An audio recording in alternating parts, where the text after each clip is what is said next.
Void Lords manifest on Azeroth for the first time ever.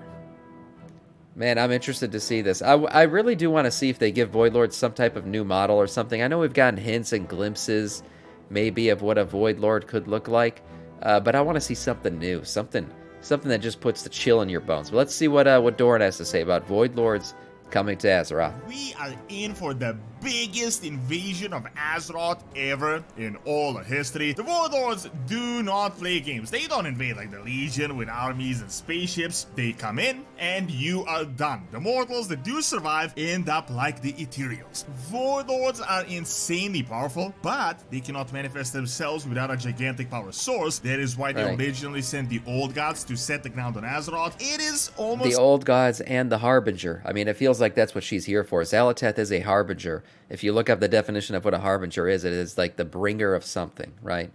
You know, so she is essentially preparing the world, I think, for a Void Lord to appear. Certain that they want to use the sheer raw power of Azeroth to anchor themselves and to finally, after hundreds of thousands of years, manifest themselves in their full glory. Step 1 is Xal'atath setting the ground, confirmed. Step 2 is them using the Sunwell, aka Naru power, to really invade, and then, unless we stop Step 3, we are essentially hopeless. Xal'atath is obviously spreading the void all across Azeroth. Interestingly enough, the just released Dragonflight book confirmed that the Twilight Highlands are still seeing a ton of void activity, and the epicenter of the invasion will be in Quotalas, so not really that far away. Sounds like all of this is going to happen in the Midnight expansion. That's the Elven expansion. That's the one where Quotalas is going to change and get updated and everything like that. Silver Moon update, all that's coming in Midnight. Whether or not the Void Lord will actually be summoned, I don't think so. I feel like we're going to get like a half-summoned ritual. We're going to stop it in its tracks because I can't imagine us surviving a Void Lord being summoned. Like you said, look at the Ethereals. They're changed forever, torn apart. They need bandages to hold their damn bodies together after what happened to them. So we'll have to see if we actually get to see what it looks like. By brick, the Void Lords are coming after all this time, and it is going to be insane. Did you know you can play WoW on your phone? You can check in on your characters, you can play the game, you can even do minor things you don't really want to do on the PC. With this video sponsor, Awesome, allowing you to control your PC with your phone completely free, available for Windows, iOS, and Android. Awesome is incredibly easy to use. Check out my link in the description, download the PC and the phone version, and just connect it. The free version itself is amazing as you can control your desktop, transfer files, but the real deal is the game version. It has custom keyboards for various games other than just WoW, and you can enjoy AFK gaming at any time, anywhere with game sound. Make sure to use my code Doran to get 7 days completely free, only for the first 200 people. They also got a smart plug to turn off your PC at any time, as well as hot sales with up to 40% off on Pro and Game versions. Check out Awesome. The arenas on your phone. At the moment, the Void Lords are like the ultimate villains of the Warcraft universe, at least the ones that we know of, as Blizzard is constantly hinting that something even worse is actually going to come. However, from the ones they had actually established in the past, the Void Lords are, as far as we know, the most successful and the most dangerous villains that exist out there in the universe. In the past, Sargeras was seen as the ultimate Warcraft villain, the main bad guy, and he did of course destroy most of the universe, and despite him constantly wanting to destroy us, his real goal and the main purpose of the Legion was actually the Void Lords. That is why they were created in the first place, and as you can tell, he it's like you said earlier in the video, Void Lords need like a power source to be summoned. Essentially, they need something big to be able to manifest them in our plane of existence.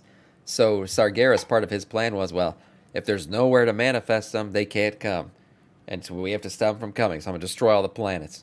That's basically what he went about doing. You can't have chaos if there's nothing to make chaotic, right? So things like the Sunwell and stuff, he would have destroyed Azeroth and the Sunwell would be gone and there'd be no way for a Void Lord to manifest. That was his plan. Now, why he didn't destroy Azeroth, I feel like we're going to get more of that storyline, because I still think his little stabby poke was not meant to destroy the planet. He was aiming at something. As Thrall says in the cinematic, that sword was aimed at something. So, we're going to find out more about why he didn't destroy Azeroth, but was it the right decision? Are we going to get a Void Lord summon now? I don't know. He failed What up, Kitty? in that purpose. Even more interestingly, we unknowingly, by defending our planet, helped the Void Lords, as now they no longer have to deal with pesky Sargeras and his demonic army, and True. they can dedicate all their effort to invading us, as remember, it's been around 10 years since the end of Legion with the time skip and all, and they had plenty of time to prepare. So, me saying that the Void Lords are coming in the biggest invasion yet is not a speculation, it is what Midnight is about and what Chris Madsen personally told us on BlizzCon. Remember, the Void will come, the light will come, and we will banish it forever in the ultimate battle. This type of wording strongly indicates that this isn't going to be the N'Zoth incursion, some old god Deathwing type ploy, but this is going to be an all-out war for pure survival where the Void is going to go all in. Realistically, we never really had I agree with all of this. This is not going to be an old god fight. As much as I always talk about N'Zoth is returning and everything,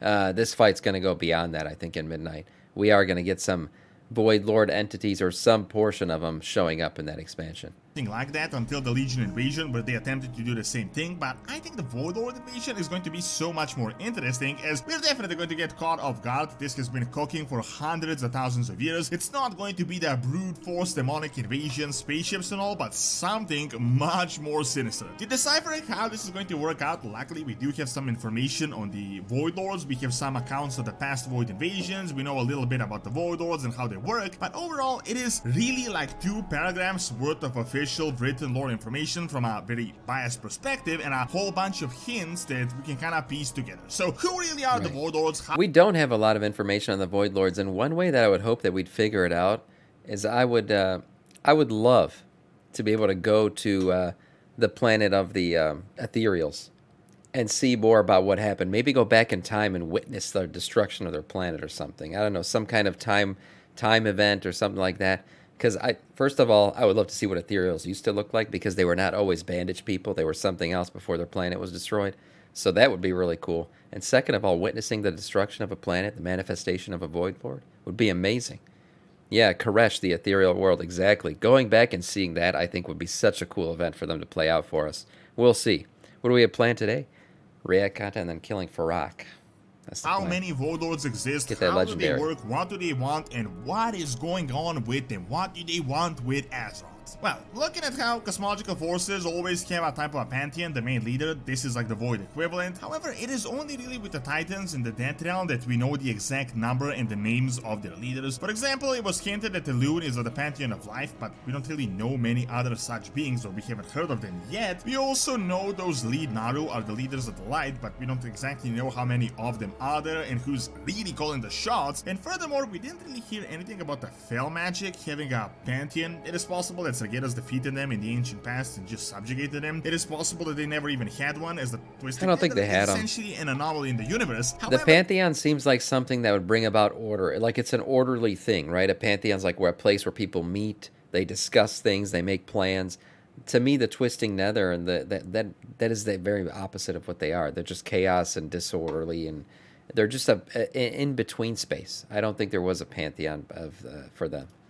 But this is not the case with the Void Lords. They are the leaders of the Void, pulling all the strings. Like, they are the brains behind everything. Number-wise, we don't actually know how many of them are there. Could be 2, could be 10. Personally, I think it is around the number of Titan Pantheon, probably like 5 or 6. We have heard about, we know how this guy personally invaded the Mencius, the All Devouring, and we were told that not all Void Lords necessarily have the same motives. They all have separate personalities and their own separate goals. So, completely realistically, this is not a Titan Pantheon, one united force with the same goal, but we could actually be the victims of one really powerful Void Lord, while the others could be doing their own thing. So it is possible that after this gigantic battle, the Void will survive, but a much more tame version with the remaining Void Lords that don't really have any interest in Azeroth. However, on the topic, we have seen multiple Void invasions throughout the universe, and all of them were actually completely different. Due to their nature, they generally prefer to work indirectly, so we had seen them sending an army to the Shadowlands. A lot of the times, they just sent the old gods that did their bidding, which is how they could destroy it. Right, that's essentially what the old gods were. They were like soldiers sent out to do their thing. Yeah, the Void Lords don't often manifest, and when they do,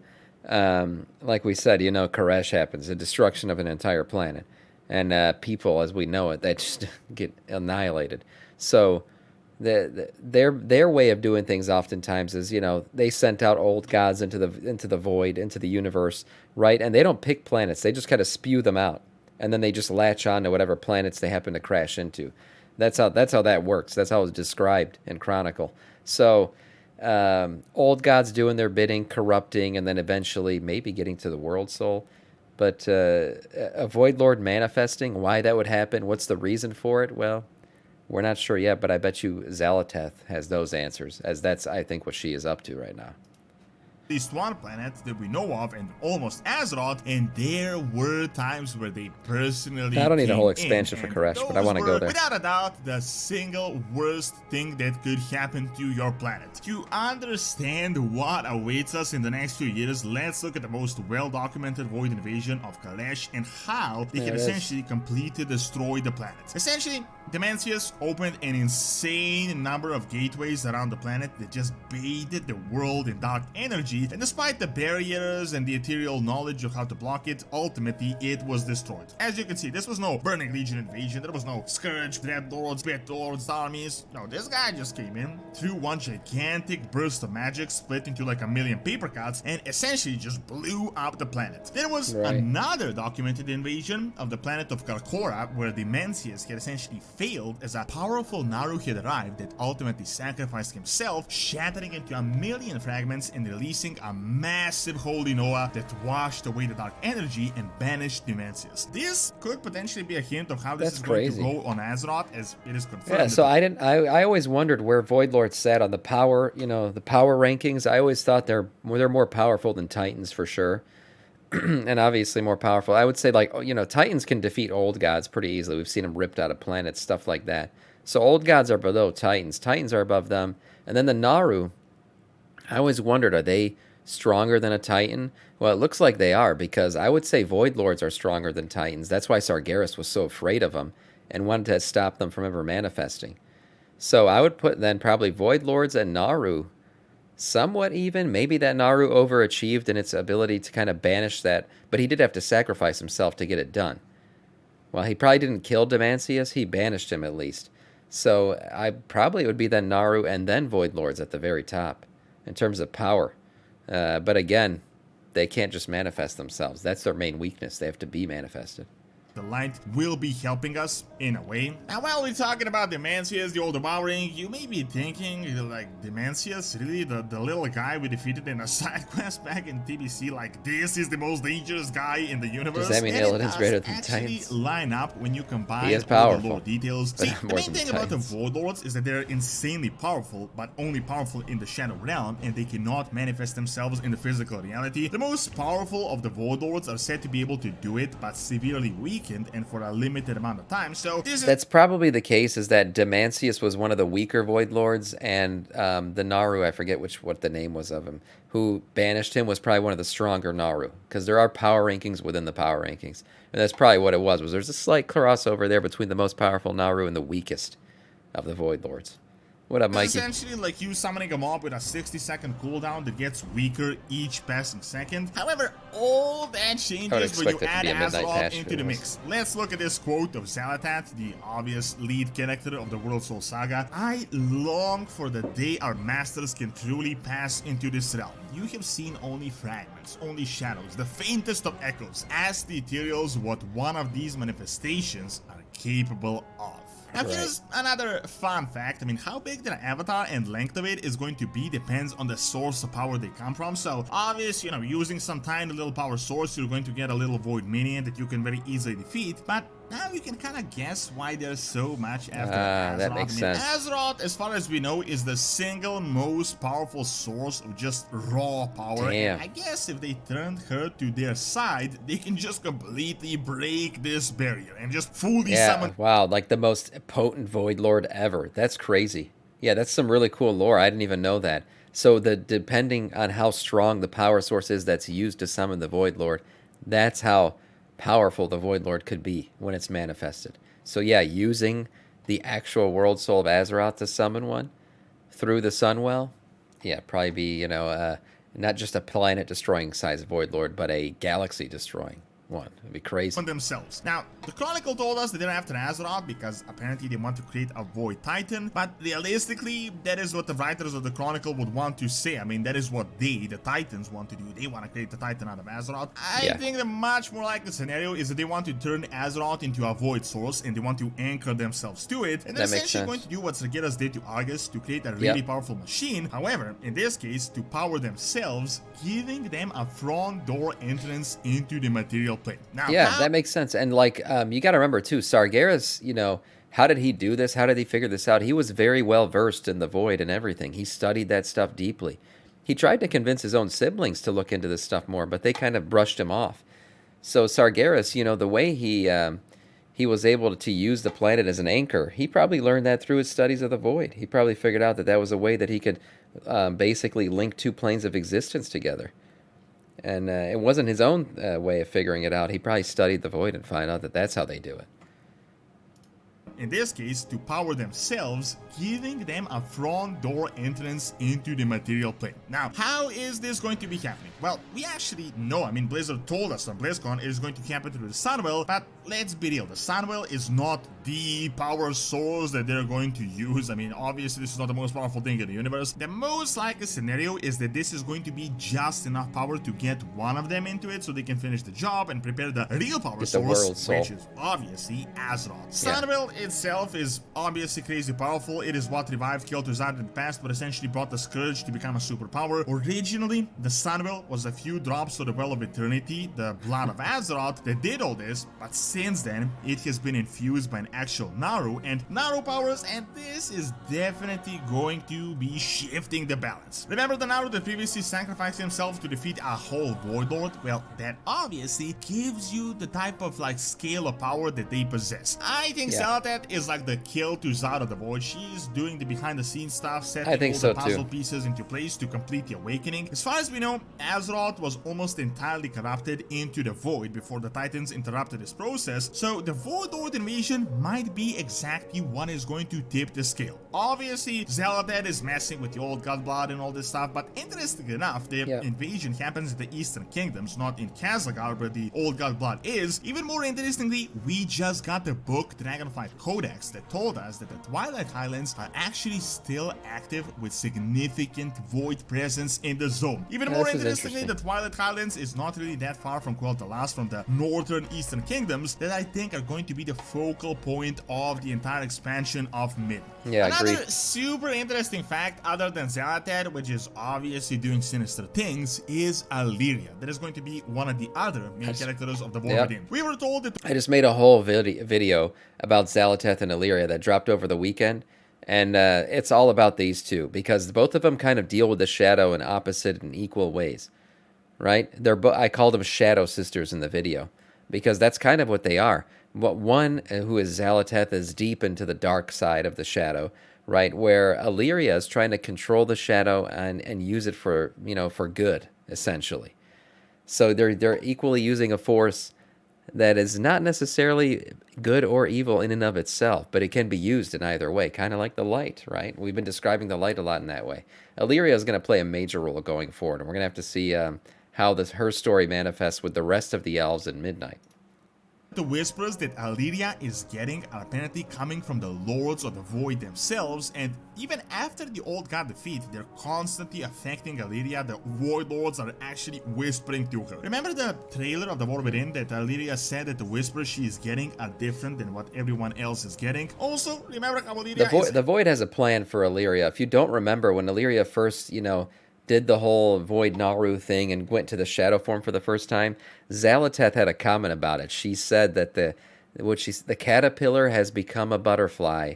Our weapon or whatever will be ready sooner. So it's like she talks about how there is a plan to use Illyria by the Void. They're kind of allowing her to gain all these powers and stuff. is getting. Also, remember Cavaliria is actually related to the Sunwell at all, and remember what I previously said, the Void Lords have different goals and different personalities, so who even knows who is exactly whispering. They may be just egging her to do something with the confirmed Elven reunion, and that will trigger the Sunwell exploding, as once again, remember the Void Elf questline back in the day, and how the Sunwells just started going crazy with the Void Elves around, just blasting Void creatures, which is why they will ultimately banished from Call to Last. Somehow, I feel Illyria is going to play a part in this, especially as she was confirmed to get Void Lord Whispers directly. Ultimately though, the Void Lord invasion has actually been set up longer than the Burning Legion and Sargeras, and it is also just a completely different mechanism. With the Legion, it was obviously quite predictable. I mean, they usually just brute force barge in, but the Void is all about subtlety, mind controlled, inside agents, secret plans, so this is going to turn out completely unpredictable, and seeing the Void Lords in person might be one of the biggest things that will ever happen in all of WoW history. Thank you for watching. Check out Goblins getting a new capital by clicking on the screen, and check out my video on ancient Greek colonies in Spain by clicking on the screen as well. See you next time. Yeah, interesting stuff. Whether or not we actually see a Void Lord fully manifest, I personally don't think so. We're probably going to get like a half version that we stop her from, from fully manifesting, because again, Koresh is an example of what happens when a Void Lord fully manifests, and I don't think it's going to get to that point. Unless we all have to we all have to race change to ethereals, maybe. We lose and we're all ethereals now. Who knows? But great video from Doran.